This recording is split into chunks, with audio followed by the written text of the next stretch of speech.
O Gazo, o heroj i PD-s.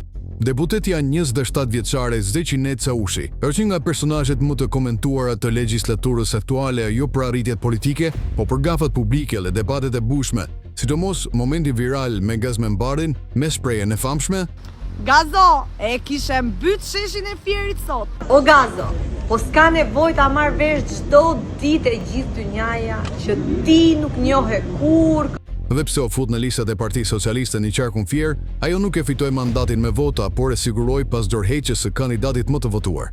Sipas burimeve të shumta brenda PS-s, kjo lëvizje nuk kishte rastësi. Zeqinea shihesie e preferuar ai zëvendës kryeministres së pezulluar Belinda Balluku.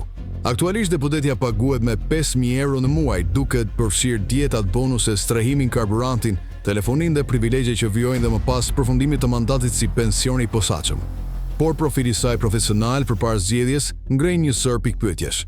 Deklaratë e pasurisë në ILDKPKI tregon se deri ditën e marrjes së mandatit, Zeqinea ka qenë e punësuar si roje në Ilirian Guard, një kompani shtetërore në Ministrinë e Brendshme, e detuar deri në vitin 2024 nga ish deputeti socialist Anduel Gjindi, bashkëvendës nga Roskoveci. Ajo ka deklaruar 244.000 lekë të ardhura nga ky pozicion, ndërkohë që ka ruajtur dhe gjatë fushatës statusin e punonësit të paguar. Megjithatë, pasuria e deklaruar përfshin gati 15.000 euro në bank, 197.000 lekë të kushtuara dhe 300.000 lekë kesh në banesë. Shifër e pazakontë për një 27 vjeçare me eksperiencë të limituar dhe pagesë modeste në administratë.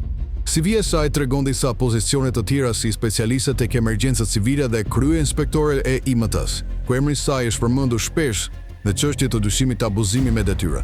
Ajo ka punuar dhe në kompani private baze SHPK, me ndikim në administratë. Rruga e saj e shpejtë drejt pushtetit dhe kushtimet e pazakonta ushqen dyshime mbi mbështetje politike dhe transparencën e të ardhurave, duke risirë debatin mbi meritokracinë në administratë.